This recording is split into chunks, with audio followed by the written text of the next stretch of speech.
이번엔 미래에셋증권 연결해서 증시 상황 알아보겠습니다. 서상현 본부장님 나와 계십니까? 네, 안녕하십니까.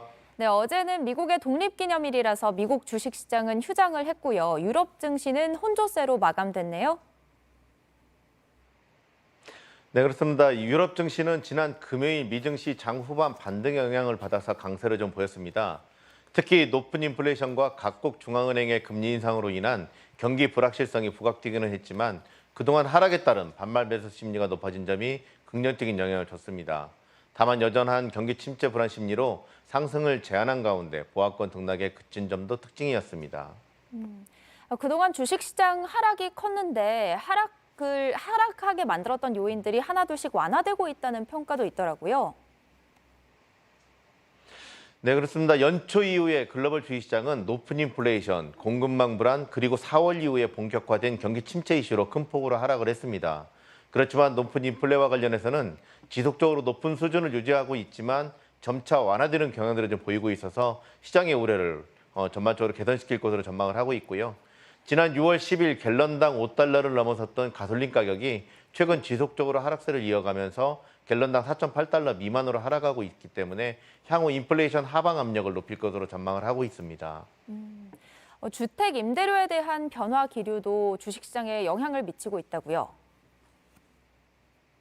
네, 그렇습니다. 또 다른 물가 상승과 경기 침체 이슈를 자극해 왔던 주택 임대료도 점차 하락하는 모습을 좀 보이고 있다는 점도 주목할 필요가 있는데요.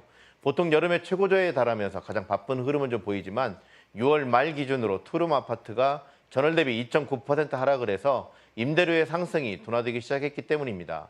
결국 이렇듯 연초 이후에 주식시장의 하락 요인들이 하나둘씩 완화되는 경향들을 보이고 있다는 점은 주목할 필요가 있는데 관련된 이슈 완화로 향후 주식시장에 긍정적인 영향을 줄 가능성이 높기 때문이라고 봐야 될 것 같습니다. 네, 그렇군요. 마지막으로 오늘 한국 증시는 어떤 모습을 보일까요? 일단 유럽 증시가 반발 매수가 유입되긴 했었지만 경기 침체 우려가 여전히 부담을 주면서 혼조세로 마감한 점은 한국 증시에 부담을 줄 것으로 전망을 하고 있습니다. 그렇지만 그동안 미국의 높은 인플레이션을 이끌었던 요인들이 완화되고 있다는 점에서 하락을 제한할 것으로 전망을 하고 있고요. 한편 이날 발표가 되는 중국의 차이신 서비스업 지수도 긍정적인 영향을 줄 것으로 전망을 하고 있습니다. 상하이 봉쇄 해소 이후에 수치라는 점에서 크게 개선될 것으로 예상되기 때문이고요.